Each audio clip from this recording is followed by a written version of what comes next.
Exactly 3 గంటలకి ఆయన కేక వేసి ఏం చేశాడు? తన దేవునికి అప్పగించి తన ప్రాణాన్ని విడిచి తల కిందికి వేసేసాడు ఆయన. ఇంకా అయిపోయింది అన్నట్టు. అంటే చివరిగా ఇక అయిపోయింది. అంటే దేవుని వాక్యము, లేఖనము అన్నీ నెరవేరే వరకు ఆయన ప్రాణాన్ని విడవలేదు. ఆయన అన్నాడు, నా ప్రాణము పెట్టుటకును తిరిగి తీసుకొనుటకును అధికారం ఉందని అన్నాడు ఆయన. అంటే సిలువలో చస్తే ఆయన చావాలి, కానీ ఎవరు చంపలేరు ఆయనని. అర్థమవుతుందా?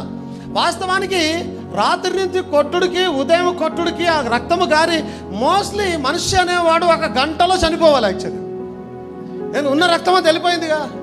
మనమే కట్ చేసుకుంటే 1 గంట తర్వాత చనిపోతాం, అయిపోయింది. ఎందుకంటే బ్లడ్ అంతా వెళ్ళిపోయింది, చనిపోయినాం మనమంతా. ఆయనకు అదే పరిస్థితి, 1 గంటలో చనిపోవాలి. కానీ ఆయన చనిపోవడం లేదు అని అంటే దేవుని వాక్యము కొరకైనా నెరవేర్పు కొరకైన ఆశ ఆయన ఇంకా బతికిస్తూనే ఉన్నది. అంటే ఆయన తనంతట తాను ప్రాణం విడిచే వరకు ఆయన సావడు. ఆయన చేతిలో ఉంది ఆయన సావడం. అందుకే చివరిగా అప్పుడు ఆయన తన వంచి తన ప్రాణాన్ని దేవునికి, తన ఆత్మను దేవునికి అప్పగించి ప్రాణము విడిచాడు. ఆయన విడిచాడని రాబడింది, కానీ ఎవరో తీశారని కానీ ఏదో జరిగినందువల్ల చనిపోయాడని కానీ రాయలే. ఆయన తన ప్రాణాన్ని విడిచేశాడు 3 గంటల ప్రాంతంలో. దేవునికి స్తోత్రం కలిగిన గాక. 3 గంటల ప్రాంతంలో ఏం జరుగుతుంది అన్న? రెండవ బలి. ఇక్కడ కల్వరి కొండ మీద ఈయన బలి అవుతుంటే at the same time temple దగ్గర, ఓకే, సేమ్ టైం టెంపుల్ దగ్గర ఉదయం 9 గంటలకు ఒక బలి అన్నాను, గుర్తుందా? 9 గంటలకు ఒక బలి, 3 గంటలకు ఒక బలి. ఓకే, 9 గంటలకు ఆయన సిలువనెక్కాడు పరిపూర్ణమైన బలిగా. 3 గంటలకు ఎగ్జాక్ట్లీ ఎక్కడైతే ఇప్పుడు ఆయన వేలాడి ప్రాణము తీసుకునే పరిస్థితిలో ఉన్నాడో అట్ ద సేమ్ టైం యాజకుడు, గమనించాలి, ఎప్పుడు మధ్యాహ్నం నుంచి అనుకుంటారు, బహుశా మధ్యాహ్నం 2 గంటల నుంచి సంవేర్, లేదంటే మధ్యాహ్నం 12 గంటల నుంచి వారు ఒక గొర్రె పిల్లని తేవడం, యాజకుడు దాన్ని చూడడం, అంతా గమనించడం, ఇది బాగానే ఉంది, దీంట్లో ఎటువంటి లోపం లేదని ఆయన అప్రూవ్ చేయడం. అప్రూవ్ చేసిన తర్వాత ఆయన ఆ గొర్రెను తీసుకొని పోయి 3 గంటలకి వధించడం. అర్థమవుతుందా? ఎవరు అప్రూవ్ చేశారు? ప్రధాన యాజకుడు. అవునా? ప్రధాన యాజకుడు అప్రూవ్ చేసిన గొర్రె పిల్లని తీసుకొని వచ్చి దేవునికి 3 గంటల నుంచి అర్పించే ప్రయత్నం చేస్తున్నారు. దేవునికి స్తోత్రం కలుగును గాక. దేవుని గొర్రె పిల్లని అప్రూవ్ చేసింది ఎవరు? అదే ప్రధాన యాజకుడు. దేవుని చేత ఎన్నిక చేయబడిన అదే ప్రధాన యాజకుడు దేవుని గొర్రె పిల్లని కూడా అప్రూవ్ చేసి మనుషుల పాపముల కొరకు ఒకటి చనిపోవడం యుక్తం అని చెప్పాడు. ఎవరు చెప్పారు? ప్రధాన యాజకుడు. ఆమేన్. అంటే యేసుక్రీస్తుని ఎన్నిక చేసింది కూడా అదే ప్రధాన యాజకుడు. పస్కా బలిని ఎన్నిక చేసింది అదే ప్రధాన యాజకుడు. అంటే ఈ ప్రధాన యాజకుడు ఈ దేవుని గొర్రె పిల్లలో ఏ లోపము లేదని,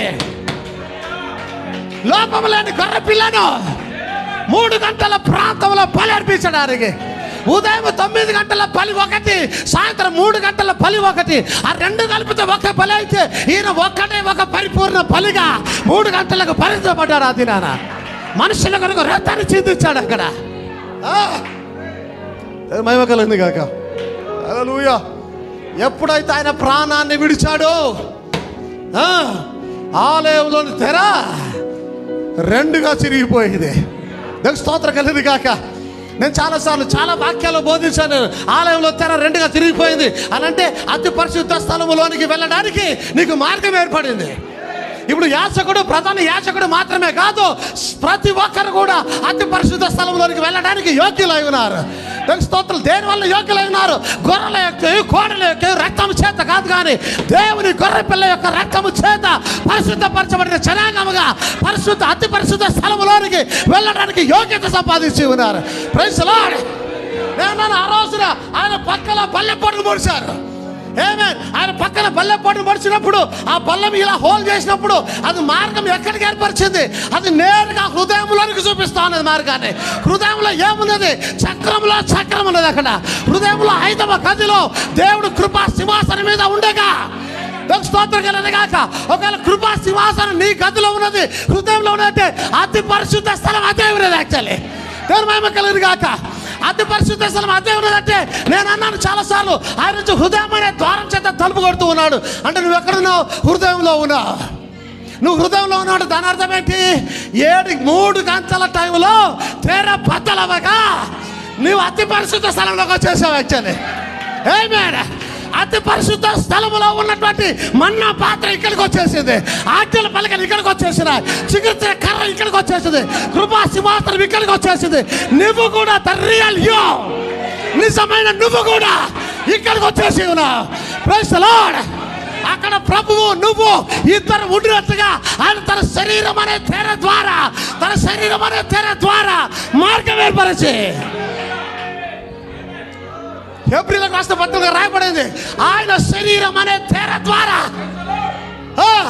ఆయన శరీరము చీల్చబడగా దాని ద్వారా అతి పరిశుద్ధ స్థలంలోకి అడుగుపెట్టడానికి. ఎక్కడ ప్రభు ఉంటే అదే అతి పరిశుద్ధ స్థలం. ఆమేన్. ఎక్కడ మన్నా ఉంటే అదే అతి పరిశుద్ధ స్థలం. దేవుని స్తోత్రం కలుగును గాక. అందుకే ఆయన ఇక్కడికి వచ్చాడు. ఆమేన్. ఆయన ఇప్పుడు యెరూషలేములో లేడు, ఆయన ఈ ఆలయంలో లేడు. ఆమేన్. ఆయన ఇక్కడ ఉన్నాడు. ఆయన నీ ఆలయంలో ఉన్నాడు. ఆయన హృదయం అనే ఆలయంలో ఉన్నాడు. ఆయన వధువు అనే ఆలయంలో ఉన్నాడు. ఆయన దేవుని స్తోత్రం కలుగును గాక. Praise the Lord. హల్లెలూయా. దేవుని మహిమ కలుగును గాక. ఆ గొర్రెని ఎన్నుకునేది ప్రధాన యాజకుడే, ఈ గొర్రెని ఎన్నుకునేది కూడా ప్రధాన యాజకుడే. ఆయన అన్నాడు, అది కాదయ్యా, ఎవ్రీ పండుగకు ఒకరిని వదలడం ఆచారం కదా, బరబ్బను వదిలేస్తా అంటే వారు ఏమన్నారు? బరబ్బను వదిలేయి, యేసుని చంపాలి. ఎందుకన్నారు? బరబ్బా ఎటువంటి లోపము లేని గొర్రెపిల్ల కాదు. బరబ్బా ఒక దొంగ అయినాడు. ఆయన బరబ్బా ఎటువంటి లోపం లేని గొర్రెపిల్ల కాదు. అందుకే వారు ఎప్పుడైతే లేదు బరబ్బాను వదిలిపెట్టు, యేసుని బంధించి ఆయన శిలువెక్కించంటే వారు అర్థమైంది తెలుసా? ప్రధాన యాజకుడు ఎన్నిక చేస్తూ ఉన్నాడు. ఎటువంటి లోపం లేని గొర్రెపిల్ల యేసుక్రీస్తే చావాలి. తీరాలా బరబ్బా మాకొద్దు. బరబ్బా మీద ప్రేమ కాదు అక్కడ కనిపిస్తున్నది. యేసుక్రీస్తు యొక్క మీద ప్రేమ, దేవుని చిత్తానుసారమైన ప్రేమ. యేసుక్రీస్తే మాకు కావాలి. ఎందుకంటే అతడే పరిశుద్ధమైన గొర్రె పిల్ల అయి ఉన్నాడు. ఆయన సిలువలో బంధించాలి. తినాలా ఆయన మరణించాలి దేవుని కొరకు. ప్రధాన యాజకుడు అంటాడు, ప్రతి సంవత్సరం ఒక గొర్రె పిల్ల చనిపోవడం కాదు కదా, ఈ సంవత్సరం యేసుక్రీస్తుని చంపుదాం పస్కాకి. అసలు నిజమైన పస్కా బలి